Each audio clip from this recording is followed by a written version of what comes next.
तो श्री पंडरीनाथ भगवान के एक परम भक्त थे श्री नामदेव जी महाराज। नामदेव जी का नाम सुना है सबने? नामदेव जी की बड़ी अद्भुत कथा है। नामदेव जी की जो माता जी थी ना, उनको बिना विवाह के पुत्र प्राप्त हुआ था नामदेव। आप कहोगे कैसे संभव है? यही तो बात है। नामदेव जी की माता जी जब छोटी आयु थी उनकी, सब लोग ध्यान से सुनो, तो मीराबाई की भांति कथा आती है कि उन्होंने भी अपने पिताजी से पूछा कि मेरे पति कौन है, तो पिता ने ऐसी सहज में कह दिया घर के ठाकुर जी को, ये तुम्हारे पति हैं। और नामदेव जी की माता जी को पूर्ण निष्ठा हो गई, ये मेरे पति हैं, उन्हीं को पति मान करके रहने लगे। और रोज रोती हैं कि आप मेरे पति हो, इस बात को आप स्वीकार नहीं करते, मैं तो आपको पति मानती हूं, आप मुझे पत्नी नहीं मानती। ठाकुर जी से रोती थी।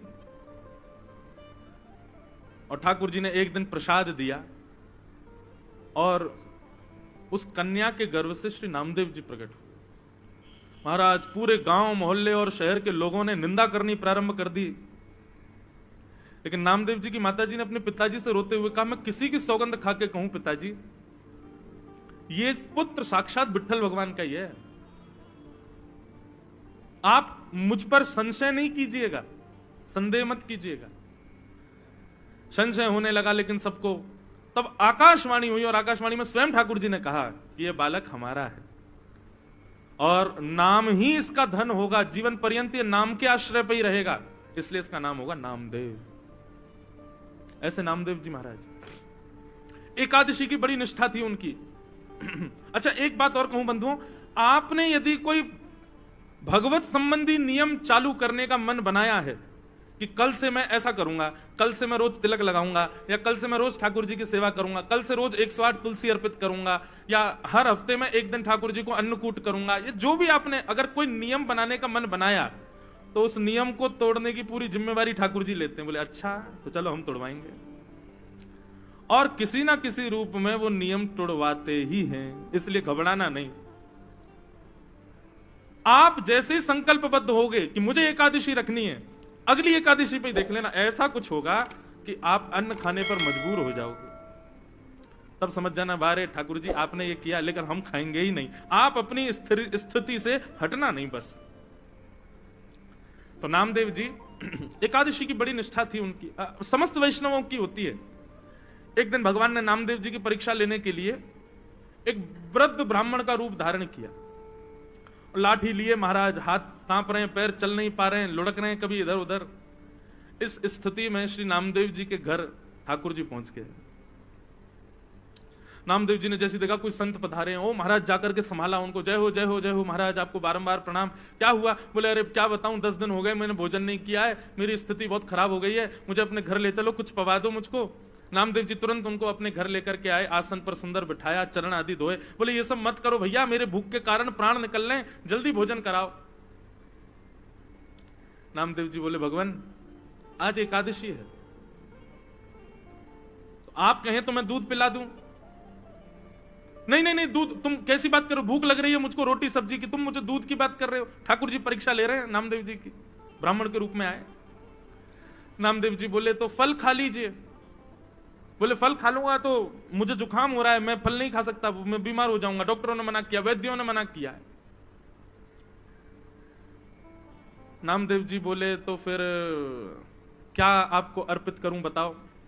बोले दाल भात बनवाओ, दाल भात बनवाओ, रोटी सब्जी बनवाओ, जल्दी वही पाऊंगा। नामदेव जी बोले क्षमा करें भगवान, द्वादशी तक प्रतीक्षा करनी पड़ेगी, अभी एकादशी चल रही है, आपको मैं अन्न नहीं खवा सकता। ब्राह्मण बोलने लगा मेरे प्राण निकल जाएंगे, मैं मर जाऊंगा अभी यहीं पर। अरे भैया, और शास्त्र भी आज्ञा करते हैं 90 वर्ष की ऊपर की आयु वाला नहीं भी करे तो चलता है, मेरी 90 के आसपास की उम्र है, अब कोई बात नहीं ना, आप हमको भोजन करा दो। नामदेव जी बोले भैया क्षमा करें, ना हम खाएंगे ना हम खाने देंगे, ये एकादशी का नियम है, ये तो करना पड़ेगा आपको। बोले मेरे प्राण निकल जाएंगे, मर जाऊंगा, तुमको अच्छा लगेगा तुम्हारे घर पर आकर के कोई ब्राह्मण भूखा मर जाए? नामदेव जी बोले मरना तो एक दिन है ही, आज एकादशी, आज ही चले जाओ, इससे बढ़िया दिन क्या होगा। ब्राह्मण ने महाराज चिल्ला चिल्ला करके मोहल्ले वाले बुला लिए सारे। बोले देखो ये नामदेव अपने आप को बहुत बड़ा भक्त कहता है, पूरे पंढरपुर में इसके चर्चे होते हैं, ये भक्त है, देखो ये क्या कर रहा है। सबने कहा भैया क्या हो गया? नामदेव जी बोले आज एकादशी है, ये 10 दिन के भूखे हैं, कह रहे हैं भोजन कराओ, हम कह रहे हैं एकादशी है, द्वादशी तक प्रतीक्षा करो, और पाना है तो फल पालो, दूध पी लो। पड़ोसियों ने भी कहा नामदेव जी आप करो ना एकादशी, उनको क्यों करवा रहे हो जबरदस्ती, उनको बेचारों को दे दो जो भी है। नामदेव जी बोले क्षमा करो, मैं इनको अन्न नहीं दे सकता। अब तो मोहल्ले के लोग भी बुरा भला कहने लगे, बोले नामदेव ऐसी कौन सी भक्ति होती है कि तुम जबरदस्ती दूसरे के ऊपर थोप रहे हो कि करना ही पड़ेगा। सब लोग गए, महाराज जी आप चलो हमारे घर चलो, हम आपको बना के पवा देंगे। नामदेव जी सामने आ गए, बोले जाने भी नहीं दूंगा, मुझे पता चल जाए कि एकादशी और कोई अन्न खाने बैठ रहा तो मैं तो थाली उठा के भाग जाऊं, मैं नहीं खाने दूंगा। अब तो महाराज ठाकुर जी नाटक करने में तो ठाकुर जी एक नंबर है, हाथ पांव कांपने लगे ठाकुर जी के, और महाराज गिर पड़े, मुंह से झाग निकलने लगा। बोले नामदेव मेरे प्राण निकल रहे हैं, कुछ तो दे दो। अपने बच्चों को बैठाया, बोले सुनो कीर्तन करो, ठीक है आप प्राण त्यागो, वैकुंठ में जाइयो, वहां जाके ठाकुर जी से कहना वो पवाएंगे आपको। सब लोग नामदेव जी को गाली देने लगे, लेकिन नामदेव जी नहीं माने, और महाराज करते करते करते ठाकुर जी ने ब्राह्मण के भेष में ऐसा प्रतीत कराया कि उनके प्राण निकल गए। और जैसे ही प्राण निकले, मोहल्ले के लोग, पंढरपुर के लोग नामदेव जी को खड़ी खोटी सुनाने लगे। बोले अरे नामदेव ब्रह्म हत्या लग गई तुझे, ऐसी कौन सी एकादशी है, ऐसी कौन सी एकादशी जिस पर तू इतना ज्यादा मचल रहा है, आज तुझे ब्रह्म हत्या लग गई। नामदेव जी के नेत्रों से अश्रु आने लगे, चरणों में प्रणाम किया, तुलसी की माला लाकर के उस ब्राह्मण देवता को पहना दी। बोले कितना भाग्य है इनका, पंढरपुर क्षेत्र में चंद्रभागा नदी के तट पर, और एकादशी के दिन प्राण त्याग दिए, और वो भी निराहार होकर के, बिना आहार लिए। कितने बड़े सौभाग्य की बात है। देवी अपनी पत्नी से बोले अब हमको ब्रह्म हत्या लग गई है, ठीक है एकादशी के लिए ही सही, लेकिन हत्या तो हो गई, कारण तो हम ही लोग बने। अब ठाकुर जी तो हमारे हाथ की सेवा स्वीकार नहीं करेंगे, और अब तो हम नाम जाप करने के भी अधिकारी नहीं है क्योंकि ब्रह्म हत्या लग गई। चलो इन ब्राह्मण देवता की अंत्येष्टि करते हैं, और उसी चिता में हम लोग भी जीवित अपने प्राण त्याग देंगे। जब हमने ऐसा किया तो हम ये करेंगे। ठाकुर जी की महाराज ब्राह्मण वेश की अर्थी बनाई, अर्थी पर ठाकुर जी को लिटाया। ठाकुर जी अब भी परीक्षा चली रही है ठाकुर जी की, सोचो कितनी स्थिति पहुंच गई, यहां तक तो कोई भी हम में से आप में से कोई भी पिघल जाएगा, लेकिन नामदेव जी नहीं माने। सुंदर चिता लगाई, चिता पर ब्राह्मण देवता को बैठाया, अपने छोटे से पुत्र को बैठा दिया, अपनी पत्नी को बैठा दिया उसी चिता पर, और स्वयं भी बैठ गए, और पंडरीनाथ भगवान का स्मरण करते हुए चंद्रभागा नदी को प्रणाम करके अग्नि का एक सुंदर लकड़ा लेकर के स्वयं चिता में अग्नि लगा करके नामदेव जी हाथ जोड़ करके बैठ गए। जैसे ही अग्नि, अब भी ठाकुर जी सोच रहे थे कि कुछ तो होगा, नामदेव शायद बदल जाए, लेकिन नहीं, नामदेव जी तो पूरे तैयार थे प्राण त्यागने को। जैसे ही चिता की अग्नि नेक ठाकुर जी की कमर पर छुई होगी, सोई महाराज ब्राह्मण देवता तो उठ करके बैठ गए, नामदेव जी को खींच लिया, उनकी पत्नी को खींच लिया, बच्चों को खींच लिया। नामदेव जी महाराज देखने लगे क्या हुआ, तुरंत नामदेव जी को झलक दिख गई कि ब्राह्मण के रूप में साक्षात श्री पंडरीनाथ भगवान ही खड़े हैं।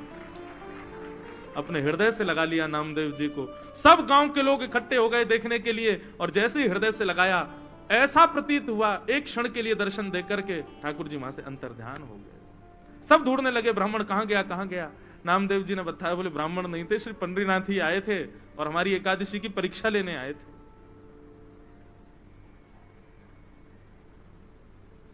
ऐसी बंधुओं, ये निष्ठा है, ये कोई व्रत नहीं है,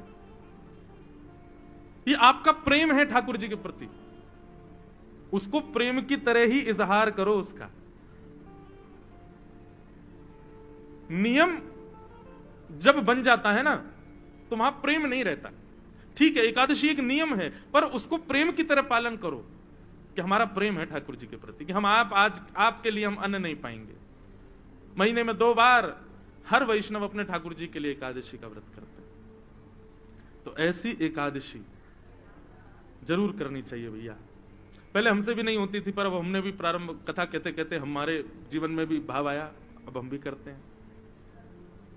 और एकादशी के दिन बंधुओं, भैया इनको बोल दो ना शांत हो जाए, हमारी कथा हो जाए, फिर बोलने। बोलो वृंदावन बिहारी लाल की, दूसरी बात एक और सुनिए बंधुओं, व्रत उस वस्तु का किया जाता है जिस वस्तु के बगैर आप रह नहीं सकते। प्राचीन काल में लोगों के पास में बहु साधन नहीं थे, केवल रोटी और सब्जी के लिए ही मानव जीता था। बच्चे प्राचीन काल में, आज से 100 वर्ष पहले भी, वो एक्साइटमेंट उनका तभी होता था जब मां चूल्हे में अग्नि लगाती थी। सब बच्चे बैठ जाते थे, अब हमको रोटी मिलेगी, अब हमको सब्जी मिलेगी। रोटी सब्जी ही साधन होता था, इसके अलावा करने को कुछ था ही नहीं। इसलिए प्राचीन काल में, प्राचीन भारत से या प्राचीन युगों से व्रत के रूप में अन्न का त्याग बताया गया। आज भी अन्न का त्याग ही व्रत है। पर मुझे ऐसा लगता है, ये शास्त्र की बात नहीं, ये मुझे ऐसा लगता है कि व्रत करना है तो उस वस्तु का करो जिसमें आप आसक्त हो। और आज की डेट में सबसे ज्यादा आसक्त व्यक्ति है इसके प्रति। इस बार की एकादशी तो ठीक है, अगली एकादशी, क्योंकि भोजन छोड़ना कोई बड़ी बात नहीं है आज की डेट में। मैं कितने घरों में जाता हूं, हमारे बच्चे पतले दुबले, मैंने कि माता जी इनको खिलाती क्यों नहीं, पूरे दिन फोन में लगा रहता है, खाता ही नहीं है, भूख ही नहीं लगती इसको। आजकल भोजन छोड़ना बड़ी बात नहीं है, 2-2 दिन भी लोग भूखे रह लेते हैं। आजकल बड़ी बात है 2 घंटे भी इसके बिना रहना। हम आपसे क्या कह रहे हैं, हम खुद व्यासपीठ पर लेके बैठे हैं, लेकिन हम तो इसलिए लेके बैठे हैं, बीच में कभी पद याद आ जाता है, वो पद सेव नहीं हो तो हम तुरंत निकाल करके फिर वो आपको सुनाना होता है, इसलिए हम रखते, बाकी रहता फ्लाइट मोड पे। और हमारा फोन किसी काम का है भी नहीं, जे हमारे पास रहता ही नहीं, औरों के पास ही रहता है। लेकिन फिर भी हूं तो मैं भी आप लोगों में से ही। एकादशी करनी है तो उस वस्तु की करो जिसके प्रति आपकी ज्यादा आसक्ति है। व्रत करना है तो उस वस्तु का करो जिसके प्रति आपका लगाव इतना है कि उसके बगैर आप रह ही नहीं पाते। और आज की डेट में इससे बड़ी एकादशी कोई नहीं। अगली एकादशी,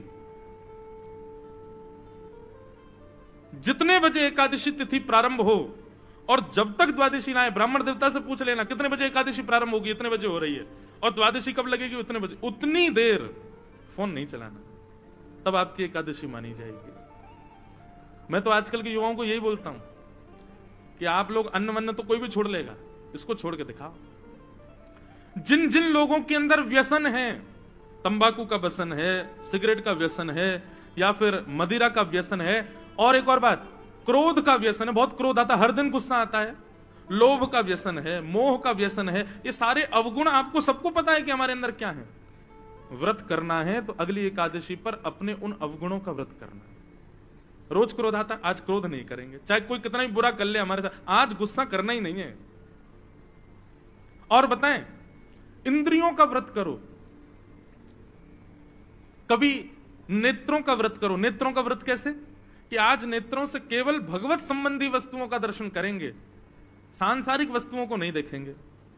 कानों का व्रत, आज कानों से केवल भगवत चर्चा, भगवत गुणानुवाद, भगवत संकीर्तन ही सुनेंगे, और कुछ नहीं सुनेंगे। जीव का तो आप लोग करते ही हो। इंद्रियों का व्रत अनेक प्रकार हैं बंधुओं, क्योंकि आजकल क्या होता है कि लोग अन्न छोड़ने की क्रिया करते हैं, लेकिन हृदय से तो दूसरा कोई खा रहा हो तो उससे कहते हैं, भाई सुन, तू उधर जा खा ले, हमारा व्रत है, तेरी थाली देख के हमारा मन कर रहा है, तू उधर खा, रोटी हमारे सामने मत खा। ये कोई व्रत है? नहीं। एकादशी निष्ठा है, एकादशी आपके प्रेम का प्रमाण है, उसको उसी प्रकार करो। मुझे बहुत अच्छा लगा सुन के, जब मुझे पता चला कि तांदूर के हमारे शारदा परिवार के और यहाँ के कई भाई लोग प्रभात फेरी करते हैं एकादशी के दिन।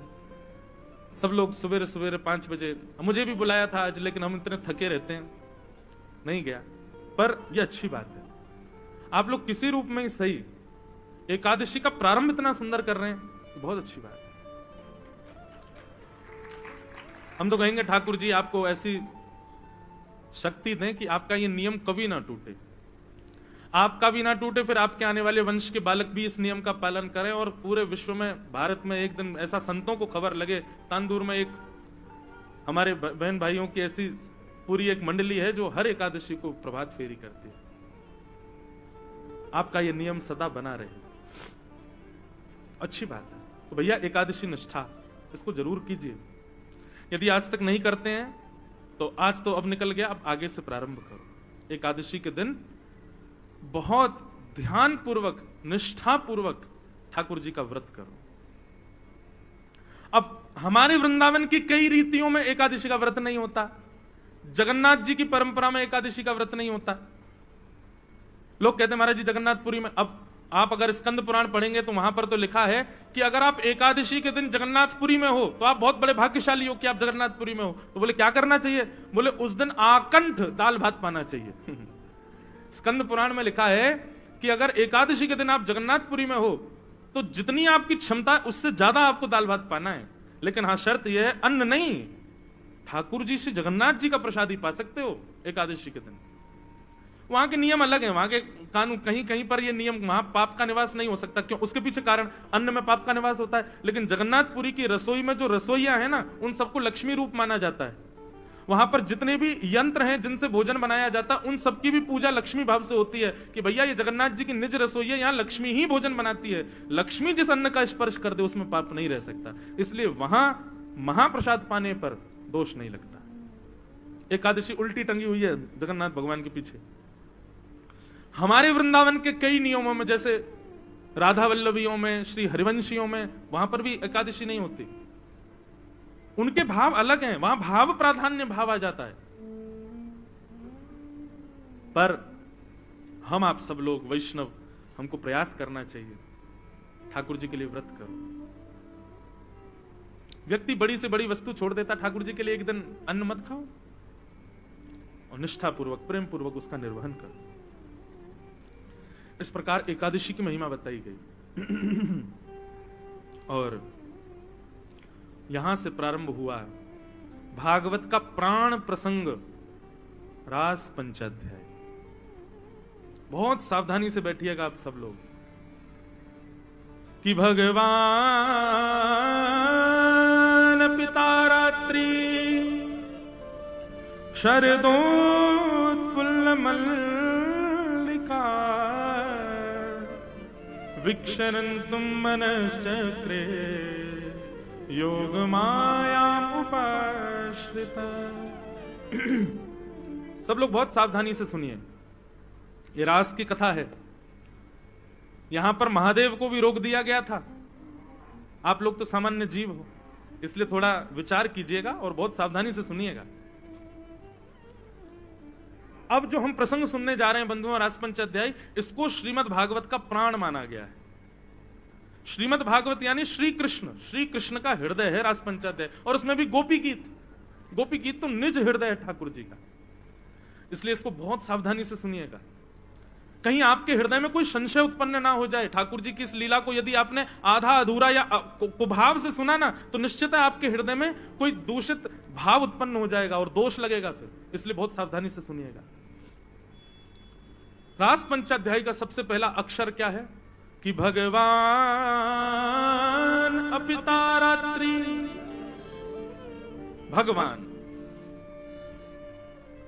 भगवान शब्द से रास पंचाध्याय का प्रारंभ होता है। आप लोग इतनी कथा सुनते हो, इतना मंदिर जाते हो, इतना सब गुरुजनों का संग करते हो, इतना पवित्र जीवन जीते हो, चलो मुझे बताओ भगवान की परिभाषा क्या है? भगवान कहते किसमें बताओ? केवल आप लोग सुनोगे उसी से काम थोड़ी चलेगा, बीच बीच में हमको टेस्ट भी लेना चाहिए। और मैं कहीं कहीं लेता भी हूं, यहां तो हम नहीं ले पाए, पर चलो हमें कोई एक व्यक्ति बता दे कि भगवान कहते किसको है। आप कहोगे मोर मुकुट वंशी वारे भगवान, लाओ अभी मुझे दो, मैं पहन के बन जाऊं भगवान। वस्त्र आवरण भगवान नहीं होते हैं। भगवान कहते किसको हैं? 6 ऐश्वर्यों से जो संपन्न हैं, 6 भग जिनके पास हैं, उनको भगवान कहते हैं। जैसे बल के अधिष्ठाता को बलवान कहते हैं, धन के अधिष्ठाता को धनवान कहते हैं, ठीक वैसे ही 6 भग जिनके पास हैं वो भगवान। और ये 6 भग कौन कौन से हैं? ये 6 ऐश्वर्य कौन कौन से हैं? उत्पत्ति प्रलयम चैव भूतानाम अगति गति वेत्ति विद्याम अविद्याम च सवाच्यो भगवान इति। याद रखिएगा, जिसको ये पता है कि सृष्टि कब बनी थी और जिसको ये पता है कि संहार कब होगा, पता से नहीं, जो सृष्टि का आदि है, निर्माता है, और जिसके ही अधीन ये सृष्टि है, जब वो चाहे तब इसको तहस नहस कर सकता है। ये दो लक्षण जिसके पास है। एक बार हम स्कूल में जब पढ़ते थे तो हल्ला मचा था 2012 में पृथ्वी खत्म हो जाएगी, और फिर एक हॉलीवुड ने मूवी भी बना दी, लोग बाग डरते रहे। फिर हुआ 2020 में खत्म हो जाएगी, अब 2024 चल रहा, अभी तक तो कुछ हुआ नहीं। अभी ऐसा आ रहा है कहीं कहीं से भारत में ही सुनने को मिल रहा 2026 में खत्म हो जाएगा सब। भविष्य मल्लिका नाम के ग्रंथ में लिखा है कि ऐसा होगा, वो होगा, पृथ्वी पर जे हो जाएगा। मुझे आप एक बात बताइए, सर्वनाश अभी नहीं हो रहा है क्या? हर क्षण सर्वनाश हो रहा है हम लोगों का। सूर्य दिन व दिन तेज युक्त होते जा रहे हैं, ग्लोबल वार्मिंग हो रही है, बर्फीले पहाड़ अपने पिघलते जा रहे हैं। चलो ये तो वातावरण की बात है, मानवों को देख लो, 100 वर्ष की आयु मिली हम लोगों को। कौन जी रहा है 100 वर्ष?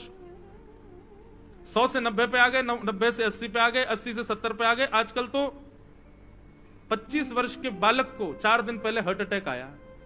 25 वर्ष के बालक को। आप सबके बालकों को मैं देखता हूं, 3-3 वर्ष के बालक के आंखों में चश्मा लगा हुआ है। 3 वर्ष के बालक की आंखों में चश्मा। ये सर्वनाश नहीं हो रहा हम लोगों का? हम हर दिन प्रलय की ओर जा रहे हैं। क्यों? रोज के तब ऐसा होगा, तब ऐसा, कुछ ना कुछ हो ही रहा है हमेशा। हर साल एक नई चीज होती है। आजकल कोविड आ गया, अब तो कोरोना बड़ा साधारण हो गया, किसी को भी हो जाता है। जब आया था तब तो बड़ा भयावह स्वरूप था, मंजर था। तो भैया ये तो प्रकृति का नियम है, हर दिन कम हो रहा है, सब कुछ घटता ही जा रहा है। लेकिन जो परफेक्टली जानते हैं कि विश्व का नाश कब होगा, वो भगवान है। इसको कोई नहीं बता सकता कि पृथ्वी का सर्वनाश कब होगा, पृथ्वी कब बनी थी और पृथ्वी कब धूमिल होगी। ये जो जानते हैं, ये 2 लक्षण हो गए, उत्पत्ति प्रलयम चैव। दूसरी बात, भूतानाम अगति गति। मुझे ऐसा लगता है मैं ऐसा करूंगा तो इसमें मुझे फायदा होगा, लेकिन वो करने के बाद मुझको कोई फायदा नहीं हुआ, बल्कि बर्बाद और हो गए। मतलब आपने खूब जन्म पत्री दिखवाई, ब्राह्मणों से पूछा, सारे शुभ काम किए, लेकिन फिर भी उस काम में आपको लॉस हो गया। क्यों? क्योंकि कितने भी भविष्य कथन करने वाले हों, भविष्य कथन करने वाले हों, आपकी कहां गति होगी कहां अगति होगी ये कोई नहीं बता सकता।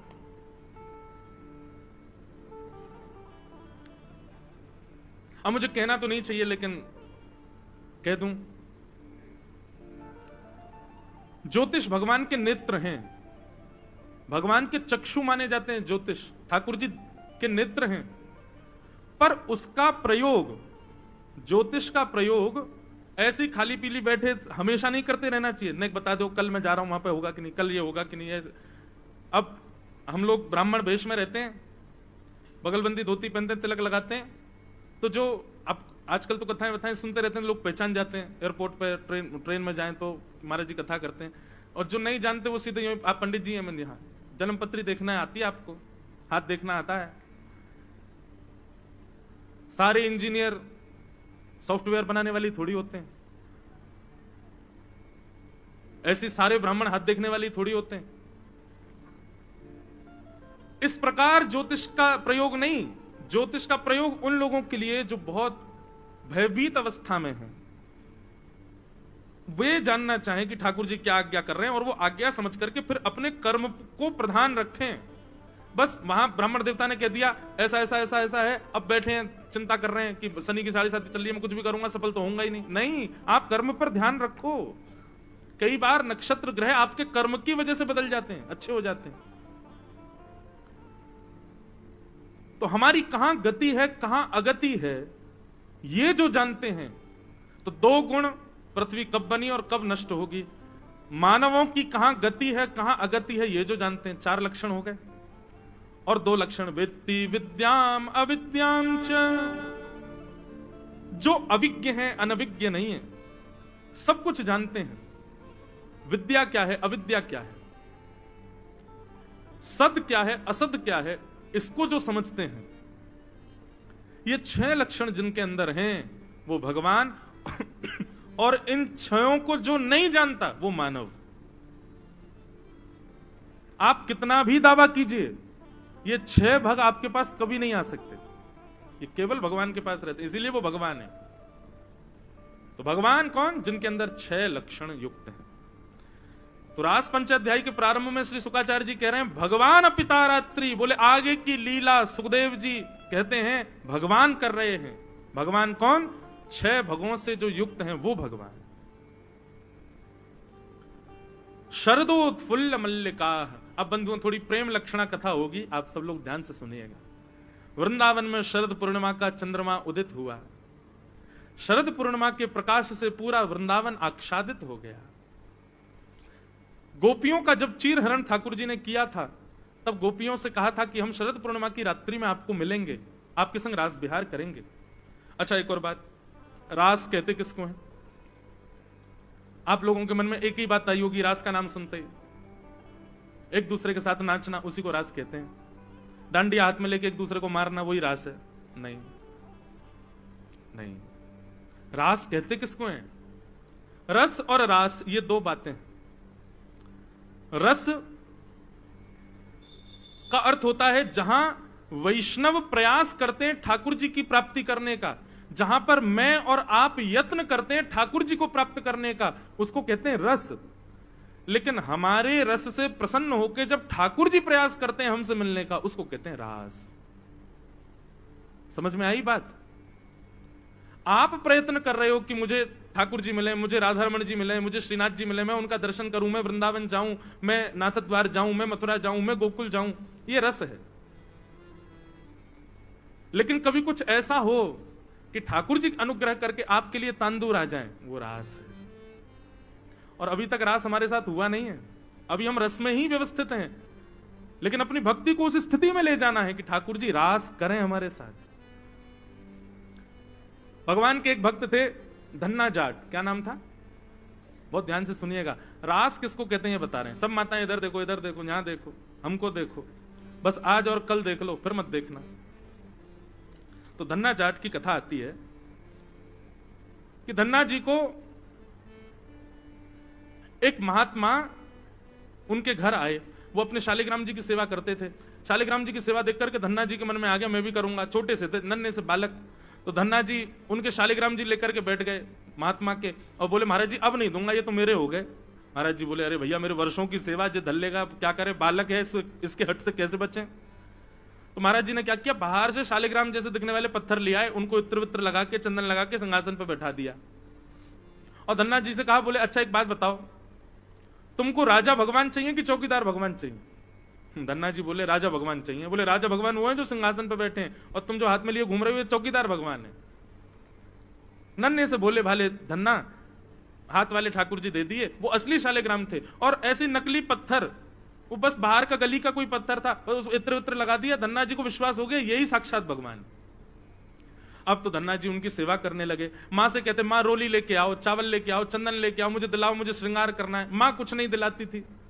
तो क्या करते थे, रसोई घर से हल्दी ले आते और हल्दी में जल मिला के उसका तो चंदन लगाते थे। और ईंटा होते, ईंट को तोड़ के, उसको लाल लाल ईंट होती है, उसको घिस करके तिलक बन जाता, वो तिलक लगा देते अपने ठाकुर जी को। और माँ जो थाली लगा करके धन्ना को देती थी ना, वो थाली लेकर के धन्ना जी अपने ठाकुर जी के पास जाते और कहते ठाकुर जी आप भोग लगा लो। गुरु जी बता के गए थे कि पर्दा लगा के भोग लगाना। तो धन्ना जी पर्दा लगा करके बैठ गए और लगा करके कह रहे ठाकुर जी अब आप पालो, मैं देख नहीं रहा, आप प्रेम से पाओ। थोड़ी देर बाद धन्ना जी ने कहा कि ठाकुर जी भोग लग गया। जैसे पर्दा देगा, थाली यूं की तो ही रखी थी, नहीं पाया ठाकुर जी ने। धन्ना जी तो व्याकुल हो गए, बोले कि लाल जी आप पा क्यों नहीं रहे हो? अरे भूखे रहोगे तो फिर कैसे काम चलेगा। थोड़ी बहुत देर मनाते रहे, ठाकुर जी ने फिर भी नहीं पाया। तो धन्ना जी बोले आप भूखे रहोगे तो मैं भी भूखा रहूंगा, मैं भी भोजन नहीं करूंगा, मत खाओ, मैं भी नहीं खाऊंगा। वहीं सो गए ठाकुर जी के मंदिर में ही। थोड़ी देर में ऐसी आवाज आने लगी जैसे मानो कोई चटकारे ले ले करके कुछ पा रहा है। जैसे अचार कभी खट्टा हो तो उसको ऐसे करके चाटते हैं ना, ऐसे चटकारों की आवाज आती है। या दाल चावल पाओ तो अपनी उंगली चाटो तो उसके चटकारे, ऐसी ध्वनि आने लगी चटकारों की। धन्ना जी बोले भाई ये चटकारे कौन ले रहा है? जैसे ही पर्दा हटा करके देखा तो नन्हे से गोपाल जी बैठे हैं और पूरी दाल भात ऐसे सान करके बढ़िया प्रेम से चटकारे ले ले करके पा रहे थे। असली शालिग्राम भी नहीं थे, गली के पत्थर थे, उनकी सेवा करते थे। असली रोली, असली चंदन केसर का नहीं था, हल्दी लगाते थे ठाकुर जी को, असली तिलक नहीं था, ईंट घिस के लगाते थे ठाकुर जी को। और उन धन्ना जी के यहां ठाकुर जी प्रकट हो गए। ठाकुर जी ने कह दी किसी को बताना नहीं, हम ऐसे ही मिला करेंगे तुमसे। धन्ना जी बोले ठीक है। अब धन्ना जी थोड़े बड़े हो गए तो अपने घर की गैयाएं चराने जाते थे, तो ठाकुर जी को सिंहासन से उठा के अपनी जेब में धर के ले जाते। थोड़ी दूर जाकर के ठाकुर जी प्रकट हो जाते और धन्ना के गले में गलवैया डाल करके चलते। एक दिन धन्ना जी के पिताजी बोले, धन्ना आज कहीं जाइयो मत। बोले क्यों? बोले आज तेरे गुरुजी आ रहे हैं जिसने तुझको ठाकुर जी दिए। धन्ना जी तो नाचने लगे। 10 साल हो गए, 10 साल बाद गुरुजी आ रहे हैं। बोले मेरे तो गैया चरावे जावे को समय है गया, अब क्या करूं? तो उसने क्या किया, गैया लेकर के थोड़ी दूर गया और ठाकुर जी को जेब से निकाल के नीचे धर लिया। बोले ठाकुर जी आज गुरुजी आ रहे हैं, आप गैया चराने जाओ। ठाकुर जी आ गए, उसकी गैया चराने चले गए। धन्ना जी लौट के अपने घर आ गए। भक्तमाल जी में कथा धन्ना जी की। गुरुजी आए, गुरुजी ने, अरे वाह धन्ना बहुत बड़े हो गए तुम तो, गुरुजी सब आपकी कृपा। और बताओ तुम्हारे ठाकुर जी की सेवा पूजा अभी छोड़ दी कि अभी करते हो? नहीं गुरुजी आप देखे गए थे, बिल्कुल करता हूं। ये देखो उनका मंदिर, ये देखो उनका सिंहासन, ये देखो उनका बीड़ा भोग, ये देखो उनका प्रसादी, ये देखो झारी जी। संत बोले ठाकुर जी कहां हैं? बोले वो तो गैया चरावे गए हैं। संत बोले मतलब? बोले ठाकुर जी गैया चराने जाते हैं मेरे संग, आज आप आ रहे थे इसलिए मैं नहीं गया, ठाकुर जी अकेले चले गए।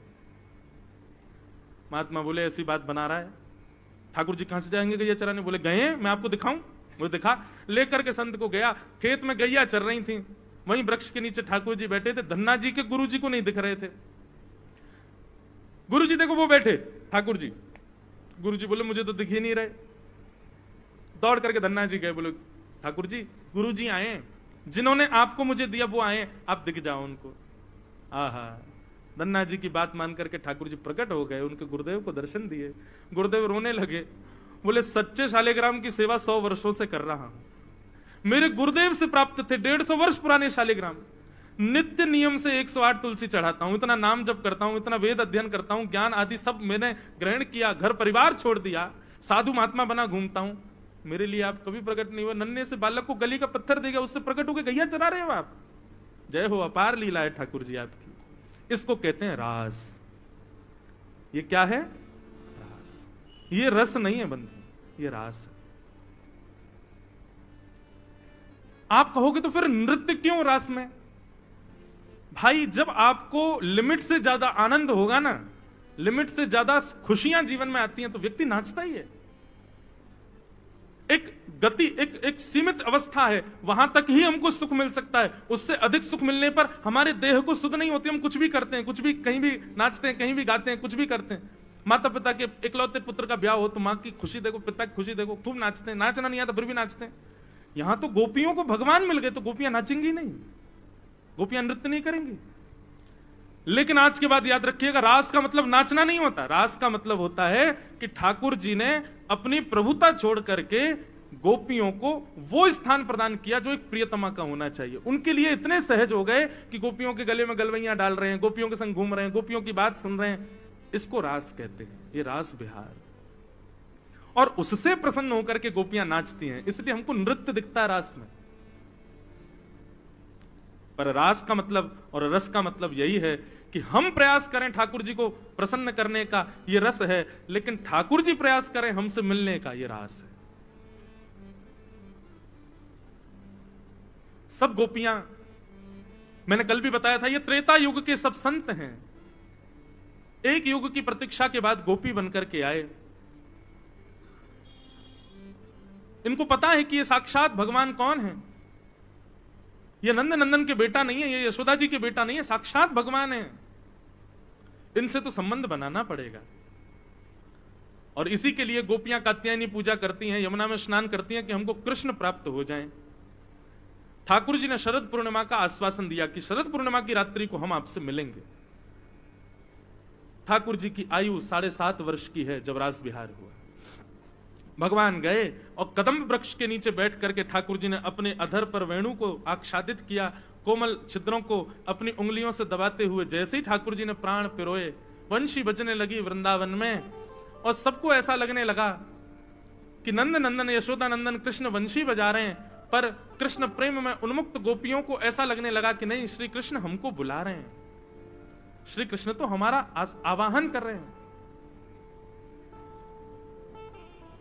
आप कहोगे महाराज जी हमको कभी वेणु सुनाई देगी ठाकुर जी की? ठाकुर जी की वेणु क्या है बंधुओं? ये जितने भी वैष्णवाचार्यों को आप सुनते हैं, जितने भी कथा प्रवक्ताओं को आप सुनते हैं, जितने भी गुरुजनों के प्रवचन आप सुनते हैं, यदि वो प्रवचन आपके जीवन पर असर डालते हैं और आपके अंदर ऐसा भाव प्रकट करते हैं नहीं मुझे ये करना ही है, वही ठाकुर जी की वेणु है, वही ठाकुर जी की वंशी है। लेकिन यहां से घुसी बात और यहां से निकल गई कोई असर नहीं, जैसे पहले थे वैसी अब हो। तो आपने वंशी सुनी, आपने ठाकुर जी की चर्चा नहीं।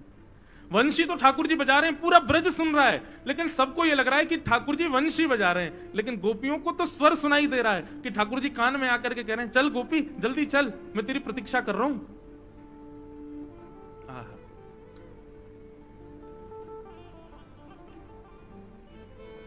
जिस दिन कथा ना लगे, केवल एक प्रवचन तक ना लगे, ऐसा भाव उत्पन्न करे चित्त में कि ये मेरे लिए आज्ञा है, तब मानो कि ठाकुर जी अनुग्रह कर रहे हैं। भगवान ने वंशी बजाई, वंशी सुनकर के सब गोपियां अपने अपने घर को छोड़ के भागी। कोई दूध काट रही थी, कोई अपना श्रृंगार कर रही थी, कोई वस्त्र पहन रही थी, कोई पति को भोजन करा रही थी, कोई बालकों को खिला रही थी, सब अपने अपने कार्यों में थी। लेकिन कैसी स्थिति सुनो, जैसे ही वेणु सुनाई दी उस कार्य को तुरंत वहीं रोक करके सीधी भागी ठाकुर जी के पास। मतलब प्रेम की इतनी ऊंची अवस्था है कि यह भी विचार नहीं कर रही है कि इस काम को संभाल लें फिर हम जाएं ना, ठाकुर जी ने पुकारा तुरंत भागी। और कोई बहुत सुंदर बन करके गई हैं गोपियां, ऐसा नहीं। गोपियों के रूप का वर्णन यदि आप करें या रूप देखना चाहें, रास बिहार में जितनी गोपियां आई तो उनके रूप कैसे थे? बोले एक गोपी के एक ही आंख में काजल लगा है, एक गोपी ने एक ही कान में कुंडल पहना है, किसी गोपी के वस्त्र अस्त व्यस्त हैं, किसी गोपी के आधे केश खुले हैं, आधे गुथे हुए हैं। ऐसी अस्त व्यस्त अवस्था में, मतलब ये सब गोपियां किसी को रिझाने की भावना से भी नहीं गई हैं, और ये सब ये बात जानती भी हैं कि श्री कृष्ण रूप पर तो नहीं रीझते। दौड़ने लगी सब गोपियां, अपने घर परिवार सबका त्याग कर दिया। अच्छा, अब यहां पर प्रश्न आता है, इतनी सारी गोपियां, लाखों गोपियां गई थी रास में, इनके घर वालों ने रोका नहीं इनको? इनके पतियों ने रोका नहीं? वर्णन आता है कि कई पतियों ने रोका, तो गोपियों ने क्या किया, अपने आप को कक्ष में बंद कर लिया और बोले तुमको ना ये शरीर ही प्रिय है ना, ये शरीर रहेगा तुम्हारे पास, मैं शरीर को त्याग करके आत्मस्वरूप धारण करके कृष्ण के पास चली जाऊंगी। और असंख्य गोपियों ने इस प्रकार रास भूमि में प्रवेश किया। भैया ये अद्भुत है, ये सामान्य प्रेम नहीं है। यहां गोपियां देह त्याग करके भी पहुंच रही हैं। तो प्रश्न उठता है, इस तरह से तो ना जाने कितनी गोपियों ने अपने देह का त्याग कर दिया। और वर्णन आता है कि ठाकुर जी 6 महीने तक रास विहार करते रहे, तो क्या 6 महीने तक किसी के घर वालों ने ऑब्जेक्शन नहीं किया कि हमारी बहु बेटियां कहां गई? तब वर्णन आता है, योग मायाम उपाश्रित। वैष्णो देवी, जिनको आप सब पूजते हैं, पूरा भारत पूजता है, ये वैष्णवी देवी हैं। वैष्णव मतलब मैंने कल बताया था ना, जो विष्णु का, जो नारायण का, जो ठाकुर जी का, उसको वैष्णव कहते हैं। वो वैष्णवी हैं, वो ठाकुर जी की हैं। जितनी गोपियां रास बिहार में गई हैं, उतनी गोपियों का रूप धारण करके वैष्णवी देवी ही पूरे ब्रजमंडल में बैठी। सबको ऐसा लग रहा हमारी मैया तो ये घूम रही, हमारे पिता, हमारी बहन तो ये घूम रही, हमारी बहू तो ये घूम रही, लेकिन वास्तविक तो वे सब कृष्ण के पास थी। उनका छद्म भेष धारण करके योग माया पूरे ब्रजमंडल में बैठी है।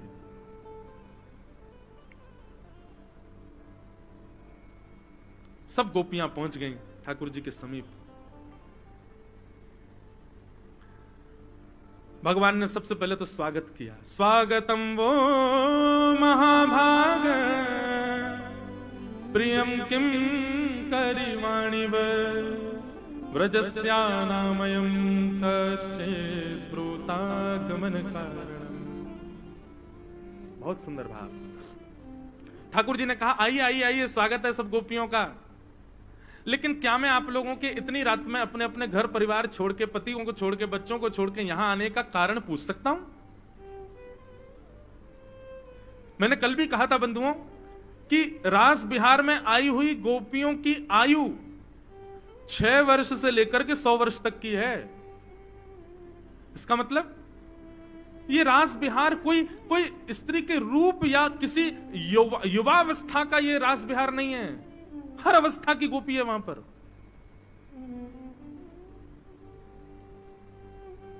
सब पहुंची रास विहार में। ठाकुर जी ने कहा, आपकी इतनी रात में आने का कारण जान सकता हूं? अपने पति परिवार को छोड़ के आई हो। भगवान ने 10 श्लोकों में पतिव्रता नारी का धर्म समझाया। तुमको पता है पतिव्रता नारी का कितना बड़ा धर्म होता है? तुम अपने पति परिवार सबको छोड़ के चली आई मेरे पास। भगवान ने एक कथा सुनाई। पता है पतिव्रता नारी कैसी होती है, कितनी बलवान होती है? एक पतिव्रता नारी थी, उसके पति अग्निहोत्र करते थे, रोज हवन करते थे। एक दिन थकान की वजह से अग्निहोत्र करके पति पत्नी से बोला, थोड़ा पंखा जल दो, मैं सो रहा हूं, मुझे नींद आ रही है। और पत्नी की गोद में ही सर रख करके पति सो गया। पत्नी पंखा झल रही थी, अपने पति को सुला रही है। इतने में ही उसका 1 वर्ष का बालक, जो चलना नहीं जानता, घुटमुन चलता है, वो उस अग्निकुंड की ओर जाने लगा। अब वो ना तो कुछ कह सकती है ना उठ सकती है। चिल्लाएगी तो पति की नींद उठेगी, खुलेगी, उठ करके जाएगी तो भी पति उठ जाएगा।